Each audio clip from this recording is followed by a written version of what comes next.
Should, should people be allowed to kneel during the national anthem? Another day, another black citizen murdered by police. Every day, police kill unarmed black citizens, and it is unheard of by many.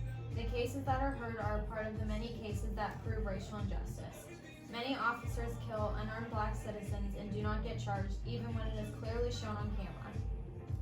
Colin Kaepernick and the NFL have taken their stance by kneeling during the national anthem, which has prompted many others to take awareness with them, like members of Congress. Many people do not realize the real reason for the kneeling, and they understand it as disrespecting the country, veterans, and the flag. Despite those allegations, the real reason for kneeling during the national anthem is to support the protest of police brutality and racial injustice. Freedom of speech is granted to all American citizens who have the right to kneel during the national anthem, even though it may seem disrespectful to our country, but rather showing awareness to racial injustice and police brutality.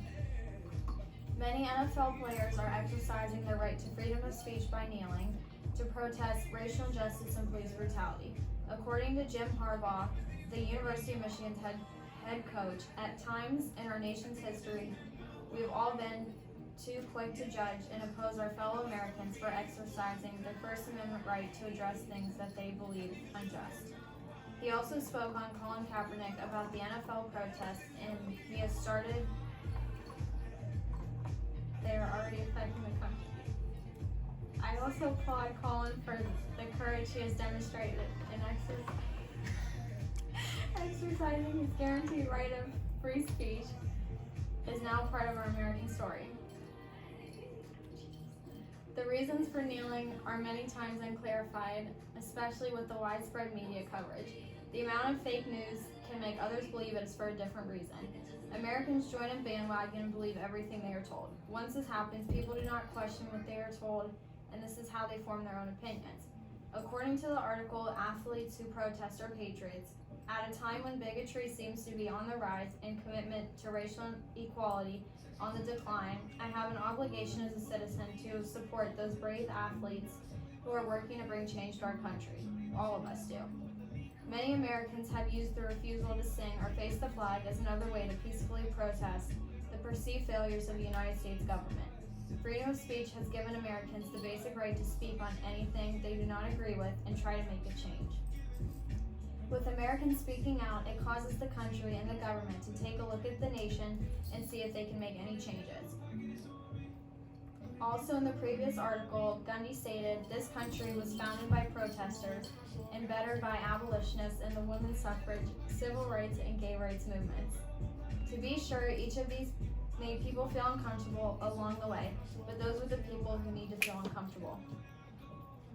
To these athletes, speaking out may have been hard, and it may have created tensions with close friends or family, but when trying to make a change, making things uncomfortable has to be done.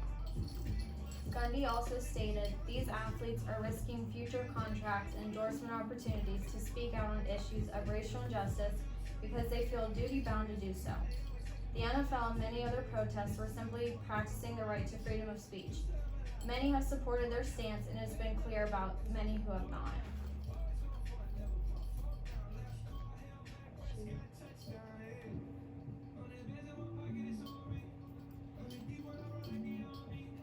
Almost 1,000 people are killed by police each year. Many murders result in no conviction, which continues to support the reasons for protesting against police brutality.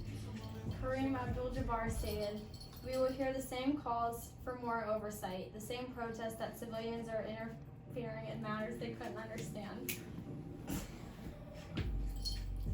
We scream, we try to run away, but we can't. There are always another prone body on the screen." In 2017, there were only 14 days where police did not kill someone. Black people are 3 times more likely to be killed by police than white people. 30% of black victims were unarmed in 2015. 13 of the largest U.S. city police departments kill black men at higher rates than the U.S. murder rate.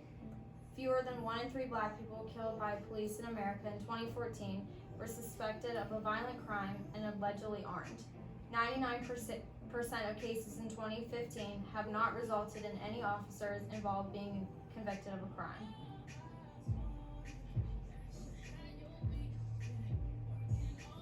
Only 13 of those cases resulted in charges to an officer, but none were sentenced to serve more than 4 years in prison.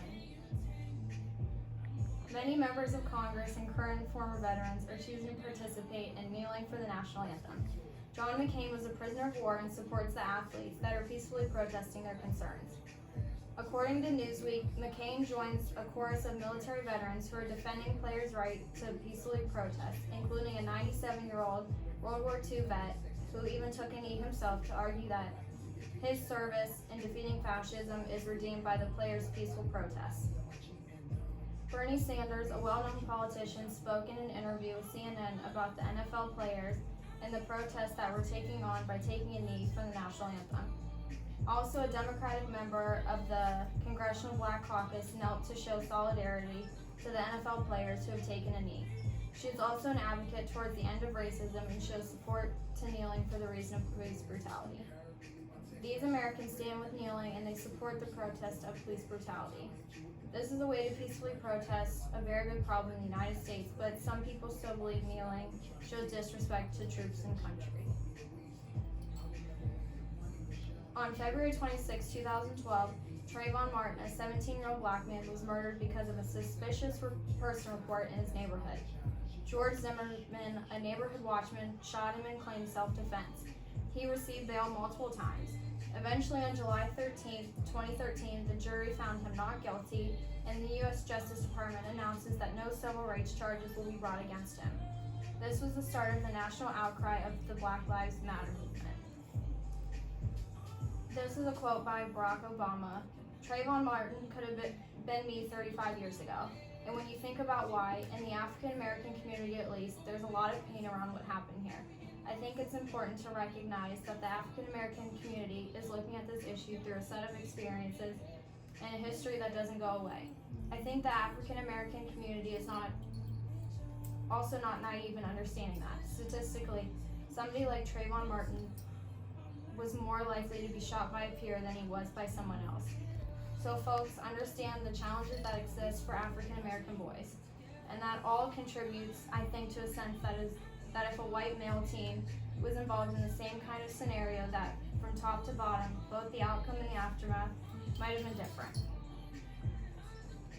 On July 17, 2014, Eric Garner, a 43-year-old black man, was stopped on the street by 2 officers.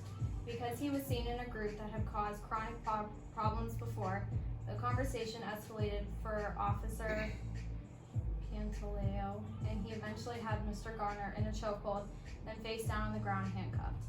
Minutes went by and Eric Garner was not given oxygen. The bystander recorded the entire encounter. The officer was not charged with the murder of Eric Garner. The head of the New York Police Department stated that if it should decline to bring charges against the officer. Months later, he spoke up again about Eric Garner's death and that the New York Police Department will not proceed with any internal disciplinary proceedings at the request. On American television, these black experiences are turning into a genre. Many movies are being made to show the effects of police brutality and the fear that black people have when living their lives. Many misconceptions are thought as to why cops end up shooting and many times killing unarmed black people. Many other people from different cultures believe they were edging on the cops or not comprehending with them, when actually the cops have their gun pulled out before they even get to the car window. Also, many stereotypes have led people to believe every black person is a drug dealer and owns a weapon. The typical white man is threatened by the thought of this. A wow moment I had when researching this were the statistics. The amount of times unarmed black people are targeted more than any other group is shocking. Also, the number of cops that do not end up getting fired or put in jail after committing murder is incredibly frustrating. Sometimes this makes me hate my culture because we are filled with so much hate. Just because other people are different doesn't make them different from us.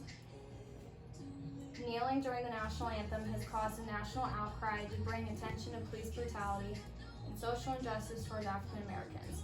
This country must realize the more and more the nation goes towards the path of racism again, history will repeat itself. The United States needs to stop letting the police force get away with killing unarmed black men, no matter how much they contribute to society. They are U.S. citizens just like the men they are killing. While reading the nation's famous historical documents, the last lines of the pledge and many other documents state the words, freedom and justice for all. Others might think justice for all is not specific enough.